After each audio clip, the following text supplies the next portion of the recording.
In the little dusty village of Edom, where red sand covered every path and hunger lived in many homes, there was a young girl named Favor.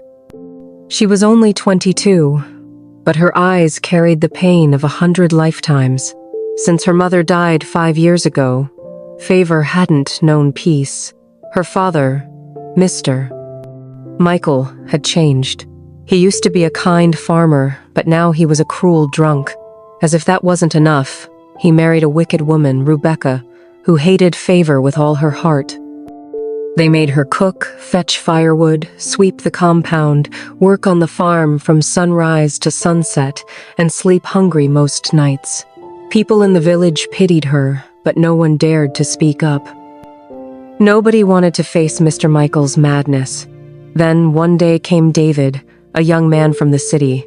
His clothes were old, his shoes had holes, but his eyes were sharp and full of determination. He had been working on Mr. Michael's farm for 3 months, clearing bushes, planting cassava, carrying heavy loads from morning till evening. But despite all that hard work, Mr. Michael refused to pay him. "Next week, come tomorrow, I'll pay you when I sell something," he kept saying. But the money never came. One scorching afternoon, David walked to the house, tired and angry. "Sir, please, I need my money today," he said. Mr. Michael scratched his head and looked around. His eyes landed on Favor, who was sweeping the compound with a tired face. Then he laughed, a wicked laugh. "You want money?" he asked. "Yes, sir. I worked for 3 months. Please pay me," David replied. "Well, take that girl instead, Mr. Michael said, pointing at Favor. David blinked, confused. "Take who?" "My daughter. She's useless. Let her go with you to the city. That's your payment." Favor's heart shattered. She dropped the broom and looked at her father. "Daddy, please, no," she cried. "Shut up," he barked. "You should be happy someone wants you." Rebecca folded her arms and smiled. "Good. Let her go. One less mouth to feed." Favor fell to her knees, crying and begging, shaking her head. But nobody listened. David looked at her. She was broken, but still so beautiful. Not just her face, but something deep in her spirit pulled at his heart. "She's beautiful," he whispered under his breath. "What did you say, mister?" Michael asked. "I'll take her," David said. Just like that, Favor's life changed. With tears streaming down her face, she packed her clothes into a black plastic bag. No one hugged her. No one prayed for her. Her little half-brother Kelvin stood behind the house, crying as he waved goodbye. And Favor followed David to the city. The journey to the city was long and tiring. The bus rolled past towns, forests, and dusty roads. Favor sat by the window, staring out, lost in thought. She wasn't sure how to feel. She had just left the only home she had ever known, even if that home was filled with pain. "Where am I going?" she thought. "What if this man turns out to be like my father?" Deep in her heart, she whispered a prayer. "Lord, please don't let this man be cruel. Please give me peace. I'm so tired." David didn't say much during the ride. He kept his eyes on the road ahead, his face thoughtful. Every now and then, he'd glance at her and sigh softly. She looked so small, so tired, like someone who had carried too much pain for too long. Finally, they reached the city. Everywhere looked strange at all buildings, shiny cars, people walking fast, noise all around. Favor clutched her bag tightly, trying not to look lost. She had never seen a place like this before. They got into a small tricycle and rode to the end of a quiet street. David paid the driver, then led her down a short path lined with flowers. He stopped in front of a big black gate and knocked. A few seconds later, the gate opened slowly.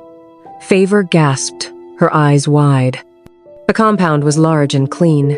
The main house stood tall, painted white, with flowers neatly planted along the walkway. A small fountain trickled in the corner. They walked past the big house to a smaller building at the back. It was simple but neat, with a bedroom, sitting room, kitchen, and bathroom. "This is where I stay," David said with a soft smile. Favor looked around. The place felt peaceful.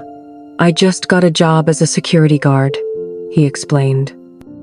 "The owner of the house is very kind. She gave me this place to stay for free as long as I keep the compound safe." "Really?" Favor asked, surprised. "Yes," he nodded. "She lives in the main house with her only son. I told her about bringing my wife from the village, and she said it's okay." Favor looked at the small house again. It wasn't big, but it felt like a palace to her. The roof didn't leak, the door had a lock, and the bed had clean sheets. It was far better than the mat she used to sleep on in the kitchen back home. For the first time in years, she smiled faintly. If this is God's plan for me, then so be it, she thought. David noticed her smile. "Are you okay with this place?" he asked. She nodded. "Yes, I feel peace. I haven't felt this in a long time." 2 days later, Favor woke up to the smell of something delicious coming from the kitchen. The warm morning sun streamed through the window. For the first time in years, she had slept peacefully, no shouting, no beatings, no fear.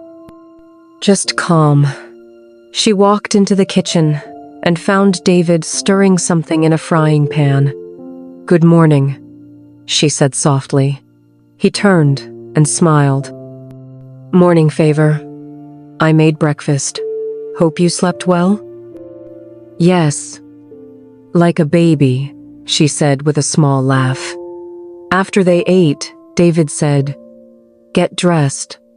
I want you to meet someone." "Who?" Favor asked curiously. "You'll see. Just wear something simple and neat." She wore a soft gown David had bought for her and brushed her hair carefully. Her heart thumped as they walked to the main house. The tall black door opened, and an elegant woman in her late 50s stood there. Her eyes were kind, and she had a calm presence. "Good morning, Ma," David greeted. "Morning, David. And who's this beautiful young lady?" "This is Favor, my wife," David replied. Mrs. Angela's warm eyes studied Favor. "So, this is the wife you spoke about. She's lovely. Come inside, my dear." Favor stepped in carefully, her eyes wide. The living room sparkled, and everything looked expensive. "You're welcome, Favor," Mrs. Angela said gently, holding her hand. "I like you already. You have a sweet spirit." "I'm happy David brought you here." "Thank you, Ma," Favor said shyly. "Feel free, okay? This house is big enough for peace. If you need anything, just let me know." "Yes, Ma." "Thank you." That evening, after arranging their small kitchen and cleaning the room, Favor sat on the edge of the bed. David was fixing a loose handle on the wardrobe. "David?" she called softly. "Yes?" He looked up. "Can I tell you something?" "Of course," she sighed, playing with her fingers nervously. "When my father told me to follow you to the city, I felt useless, like I was being thrown away. I thought maybe you'd be worse than him. Maybe you'd beat me or treat me like a slave." Her voice cracked, and tears welled up in her eyes. "But you didn't. You gave me peace. You gave me respect. You even cooked for me." She wiped her face. "Thank you. I don't regret coming here anymore. I think maybe this was God's plan all along." David moved closer and held her hand gently. "Favor, I would never hurt you. That's not the kind of man I want to be." He paused and smiled faintly. "You know, I liked you from the first day I saw you on the farm. I wanted to talk to your father, but I was scared. I thought he'd insult me or chase me away because I had nothing." Favor looked at him in surprise. "But when he said I could take you instead of paying me, I was shocked. Yet deep down, I was glad. It felt like a door had opened." She looked down. "I don't love you yet, David." "I know," he said softly. "And I'm not rushing you, but I like how you treat me, like I matter. Like I'm not a mistake, like I'm a queen." He smiled. "That's because you are a queen, Favor. You've just been living in the wrong palace." Favor laughed gently, wiping away a tear. For the first time, she felt seen. Though love hadn't fully grown in her heart yet, something beautiful had already begun: respect, peace, and trust. A month passed, and life slowly began to shine brighter for Favor. Every day, she cooked in the boys' quarters, trying new recipes and writing them down in a little notebook David gave her. Her confidence was growing. One sunny afternoon, as she helped Mrs. Angela carry groceries into the house, the older woman called her gently. "Favor, come sit with me for a moment." Favor wiped her hands on her wrapper and sat beside her on the couch. Mrs. Angela smiled warmly. "Do you know David told me something sweet about you?" Favor tilted her head, curious. "Ma? He said you're a great cook, and I agree." Mrs. Angela nodded. "You've been helping around the house, and I've noticed your heart. You're humble and hardworking." Favor blushed and smiled shyly. "Thank you, Ma. My cook traveled overseas with her family," Mrs. Angela continued, "and I need someone trustworthy to take her place. I've been watching you closely, and I believe you're the right person." Favor's mouth fell open. Her eyes filled with tears. "Ah, Ma, thank you so much. God bless you. I don't even know what to say." Mrs. Angela patted her hand gently. "You deserve it, my dear. You're a good girl." Still shaking with joy, Favor wiped her face quickly. "Ma, can I tell you something?" "Of course, my child. I want to work hard, not just for clothes or comfort. I want to go back to school. I want to go to university." Mrs. Angela's face lit up instantly. "You want to go to university? That's wonderful." "Yes, Ma.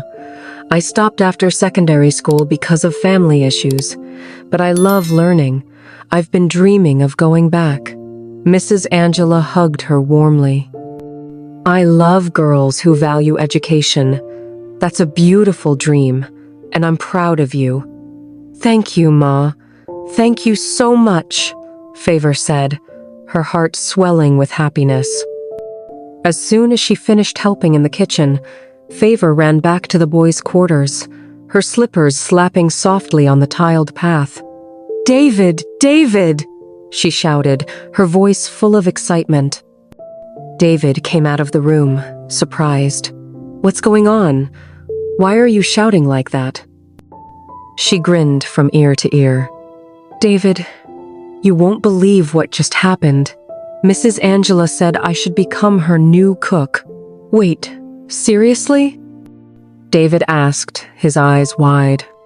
"Yes, and she said she'll pay me every month.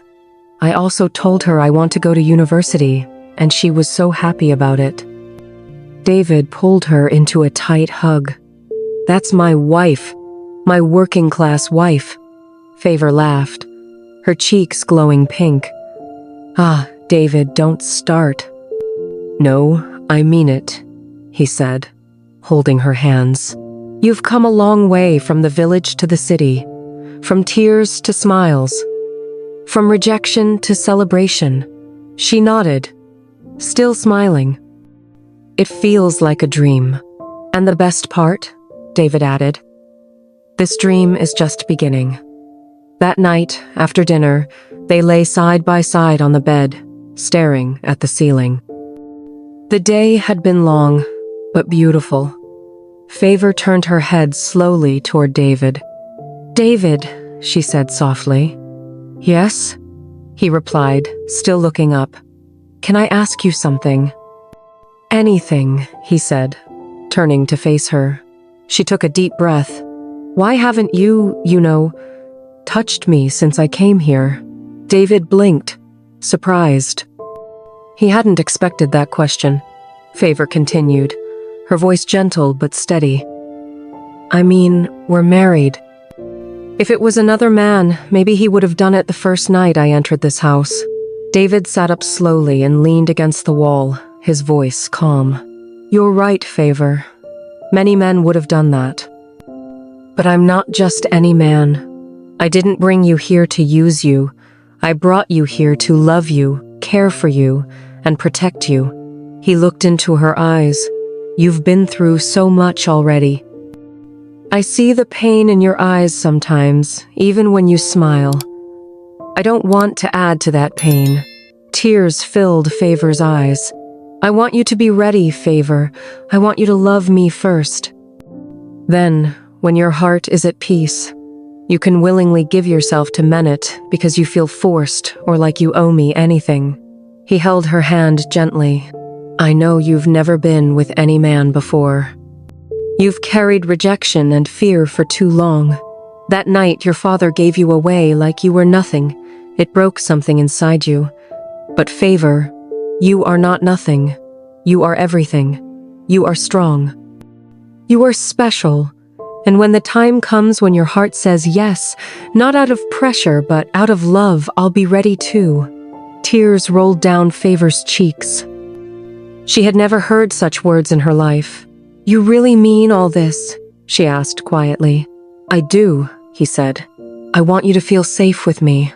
This marriage must be built on love, not fear. Favor wiped her tears and smiled softly. Thank you, David. You've changed my life in so many ways. I thought all men were like my father, but you're different. David leaned closer and kissed her forehead gently. Sleep well, my queen, he whispered. For the first time, Favor felt truly safe in the arms of a man, not just a husband, but a friend. Just 2 days after Favor started working as the cook in the main house, something unexpected happened.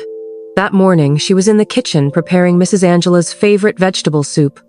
She had just finished slicing the ugu leaves when the kitchen door creaked open. She turned quickly and saw a tall, handsome young man standing there, staring at her. It was Daniel, Mrs. Angela's only son. For a moment, he looked surprised to see her. Then a playful smile spread across his face. Wow, you're even more beautiful than Mom said, he said, stepping inside slowly. Favor froze, unsure of what to say. My mom told me about you, Daniel continued. She said you're smart, humble, and beautiful. But honestly, I thought she was exaggerating, until now.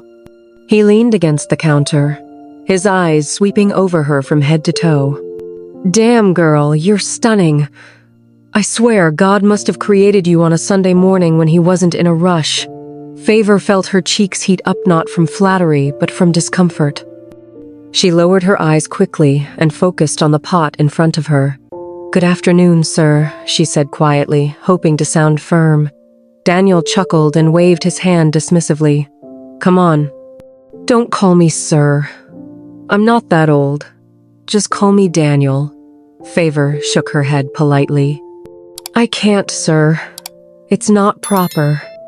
You're so polite. I like that, he said with a smirk. Favor kept silent and stirred the soup carefully. After a few moments, Daniel shrugged and walked out of the kitchen, still smiling to himself.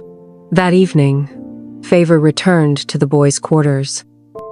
David was sitting outside on a wooden bench, waiting for her. Welcome, my queen, he said cheerfully as she approached. How was your day? Favor sat beside him, her face clouded with worry. David, something happened today, she said softly. David turned to her, his smile fading. What is it? Are you okay? Yes, I'm fine, she said quickly. But Mrs. Angela's son, Daniel, he came into the kitchen. Okay, David said carefully, watching her face. He was saying things that made me uncomfortable. He called me beautiful and said I shouldn't call him sir. He even joked that God created me on a Sunday morning. David frowned slightly, but then gave a small, reassuring smile. Ah, Daniel. He's a playful guy. That's just how he talks. Favor didn't smile. David, the way he looked at me, it wasn't right. It felt like he was undressing me with his eyes. David reached for her hand and squeezed it gently. It's okay, my love. Don't let it bother you. Daniel is harmless. He just likes to talk. But if he ever steps out of line, tell me immediately. I'll protect you. Favor nodded slowly. Okay. If you say so. You're safe with me, Favor. Always, David said, kissing her forehead. But deep down, Favor couldn't shake the uneasy feeling Daniel left in her heart. A few days later, Favor was in the kitchen again, preparing lunch. She didn't know that someone had been watching her from the doorway. It was Daniel again. He walked in quietly and leaned against the wall, his eyes locked on her. "You know," he began with a sly smile, "there's something special about the way you cook." Favor turned and greeted him calmly. "Good afternoon, sir." He ignored her greeting. "Favor, let me be honest. I like you. I really do. You're beautiful, smart, hardworking. I'm not saying this to flatter you. I mean it." "I'm married."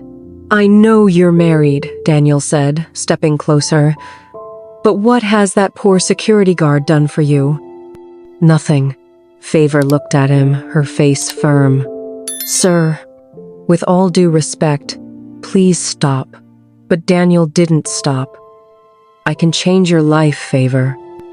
I'll send you to school, not just here, but abroad if you want. London, Canada, anywhere.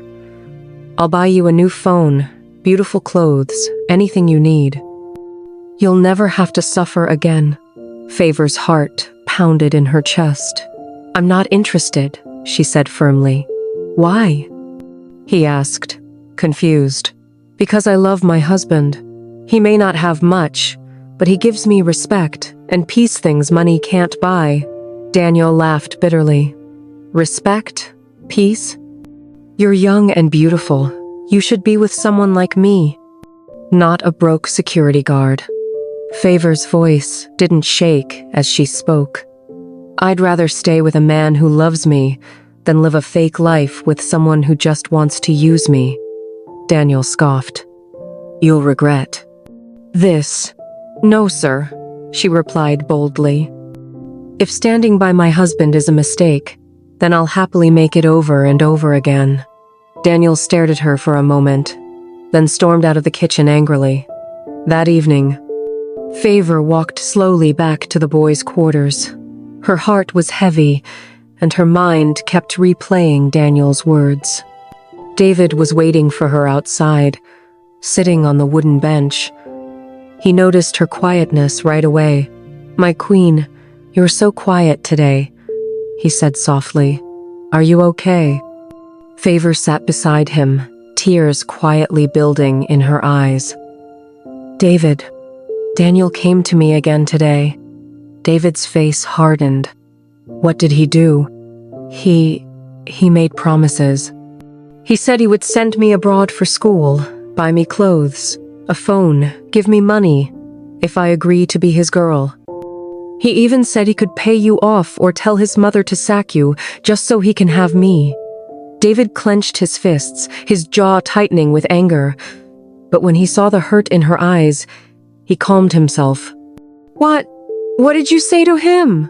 he asked gently. Favor wiped a tear from her cheek and looked into his eyes. "I told him no. I told him I am not interested. I told him I believe in you, in us. I know one day God will bless you." David was speechless. His chest rose and fell as he tried to hold back tears. He pulled her into his arms and held her tightly. "Thank you, Favor. Thank you for standing by me," he whispered. "You stood by me first," she said softly. "Now it's my turn." That night, they prayed together before sleeping. The next morning, Favor woke up early, but her heart still felt heavy. She was tired of pretending to smile, when deep down, Daniel's words kept haunting her. She thought about everything: Daniel's behavior, Mrs. Angela's kindness, and the job she didn't want to lose. But she couldn't stay silent anymore. With determination in her steps, she walked to the main house and knocked gently on the door. Mrs. Angela opened the door, smiling as usual. "Favor, my dear. Good morning. Did you sleep well?" "Good morning, Ma," Favor said quietly, avoiding her eyes. Mrs. Angela noticed her troubled expression and stepped aside. "Come in. What's wrong, my child?" You don't look like yourself today." Favor took a deep breath and clasped her hands together nervously. "Ma, I came to talk to you. Please don't be angry." "Of course not, my dear. Talk to me." "It's about your son, Daniel." Mrs. Angela's smile faded slightly. "Daniel? What about him?" Favor's voice trembled, but she forced herself to speak. "Ma, he has been disturbing me, saying things that make me very uncomfortable. He promised me money, school abroad, a better life, if I agree to leave my husband and be with him." Mrs. Angela's eyes widened in surprise. "He even said he could pay off David or get him sacked just so he can have me." Favor's hands shook, but her voice stayed calm and firm. "Ma, I respect you and this house, but I can't keep quiet anymore." Mrs. Angela leaned back slowly and crossed her arms. After a long silence, she spoke softly. "Favor, you're a beautiful and wise girl. You deserve a better life. Maybe my son sees your potential." Favor's eyes widened. "Ma?" Walker leaned forward, her tone serious.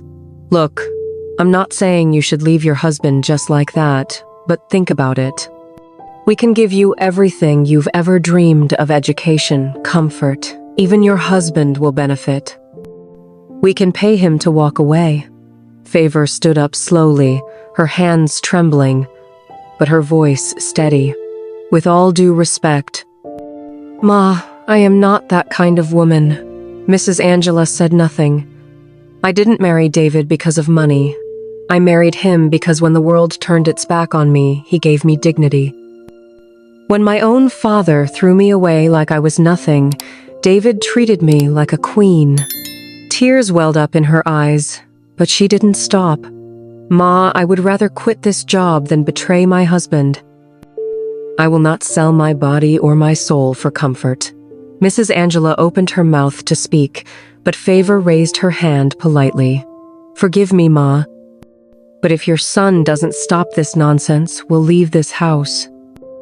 I won't stay where I am disrespected." She turned and walked out quickly, wiping her tears as she marched back to the boys' quarters. When Favor entered the room, her chest was rising and falling from anger and hurt. But then she froze. Bundles of money neatly stacked were sitting on the small table in the corner. "David, what's going on? Where did you get all this money?" she asked, her voice shaking. David stood up slowly from the bed, his face calm. "My love, come sit down," he said gently. She walked over and sat, her eyes still glued to the money. "Talk to me, David. What's all this?" He smiled faintly. "This money? I've been saving it little by little for a long time. My plan was to use it to start a small business. That's been my dream since I came to this city. But today, after seeing how you stood up for me, rejected wealth, and chose love, I told myself you deserve better." He pointed at the money again. "I want you to use this for your education. Go to university. Follow your dream. I'll be fine." Favor's eyes filled with tears. She looked at the money, then at David. "No," she whispered, shaking her head. "I'm serious, Favor. Take it." "And I'm serious too," she said, standing up. "No, David. Never." David looked confused. "Why?" Her voice broke with emotion. "This is your dream, David. You saved this money with sweat and hard work. You want to start a business? And now you want to throw it all away because of me?" "But I love you. And I love you too," she interrupted, her tears flowing freely now. "That's why I want us to use this money wisely." She held his hands tightly. "Let's rent a small room outside this compound. Let's start a business together. You can run it. I'll help you cook and manage it. When it starts growing, then I'll go to school." One step at a time. David stared at her in wonder, like he was seeing her for the first time. You want us to leave this house?" "Yes, David. I don't want to stay here anymore, not with your boss and her son treating us like we're nothing. We deserve peace. Even if it's small, let it be Arsa shop, a rented room, a fresh start." That's what I want. David's eyes glistened as he pulled her close. Favor, you're not just beautiful. You're wise. You're everything I ever prayed for. She smiled through her tears. And you're the only man I want. He held her tightly. Thank you for standing by me. I'll always stand by you, she whispered. Then came the kiss-a-kiss, full of real love. Not because of money, not because of pressure, but because of trust and unity. Two people who had nothing, yet had everything in each other. That night, they lay in each other's arms. No words, just silence, peace, and soft laughter. As the moonlight poured through the window, Favor whispered, "Our better days are coming." David smiled and replied, "Yes, my queen. Step by step, we'll get there. Together." The next morning, David wasn't home. Favor had woken up early, swept the room, and cleaned everywhere. But her heart still felt heavy from what had happened with Mrs. Angela and Daniel. She kept thinking about everything: Daniel's behavior, Mrs. Angela's shocking offer, and her own bold decision to walk away. As she sat on the bed, lost in thought, a knock came at the door. Who could that be? She wondered. When she opened it, her heart almost stopped. Mrs. Angela and Daniel were standing outside. Favor froze. "Good morning, my daughter." Mrs. Angela said gently. Daniel looked serious. "Please, Favor, we came to apologize." Favor stepped back quietly and let them in. Mrs. Angela sat down on the wooden chair, her hands clasped tightly in her lap. She looked at Favor with kind, regretful eyes. "My dear, I'm so sorry for everything. For what my son said, and for the foolish words I spoke to you." Favor stayed silent, her fingers twisting nervously. Daniel cleared his throat. "Favor, I was wrong. I disrespected you and your marriage. I'm ashamed of my behavior." Mrs. Angela nodded slowly. "You're a good girl, Favor. A strong, wise girl. You reminded me of what true love means. David is blessed to have you." Tears pricked Favor's eyes. "Ma, I forgive you," she said softly. "And I forgive Daniel too. But please, let this never happen again. My husband and I want peace." "You have my word," Mrs. Angela said. "And I want you to know you're still welcome in my home. But I'll understand if you choose to leave." Favor smiled faintly. "Thank you, Ma. But we've decided to start a new life. Somewhere small but our own." Mrs. Angela reached for her hand gently. "That's beautiful, my child. I respect your decision. May God bless your home and your future." "Thank you, Ma," Favor whispered. Daniel stood up and bowed his head. "I'm truly sorry, Favor. Please forgive me." "I already have," she said calmly. As they left the boys' quarters, Favor closed the door softly behind them. She leaned against it and let out a deep breath. That evening, David returned, carrying 2 big plastic bags. "My queen," he said with a wide smile. "I bought some things for our new room. Tomorrow, we'll look for a shop to rent." Favor's face lit up. "David, Mrs. Angela and Daniel came earlier." David raised his brows. "Really?" "They apologized, and I forgave them," she said gently. David pulled her into a warm hug. "That's my queen, wise and full of grace." She smiled. "We're free now, David. Free to start fresh." "Yes," he said, kissing her forehead. "And we'll build our own little kingdom, just the 2 of us." The next morning, they left Mrs. Angela's compound. Their new home was small, a single room with a tiny kitchen and bathroom, but to them, it felt like a palace. With the little money they had left, they opened a small food shop nearby. Favor cooked while David served customers. Bit by bit, their business began to grow. Every night, they sat on their bed, tired but happy, dreaming about the future. One evening, as they watched the sun set from their doorstep, Favor leaned on David's shoulder and whispered, "Do you know what I've learned?" "What's that, my queen?" David asked. "Peace isn't about how big your house is or how much money you have. It's about being with someone who loves you, respects you, and makes you feel safe." David smiled and kissed her hand. "And that's what I'll always give you, Favor. Peace and love." She looked up at him, her eyes shining. "And one day, when we're old and gray, I'll still thank God for the day you walked into my life." David chuckled softly. "And I'll still call you my queen." They both laughed gently as the sky turned orange and purple. Though they started with nothing, they had each other. And for them, that was everything.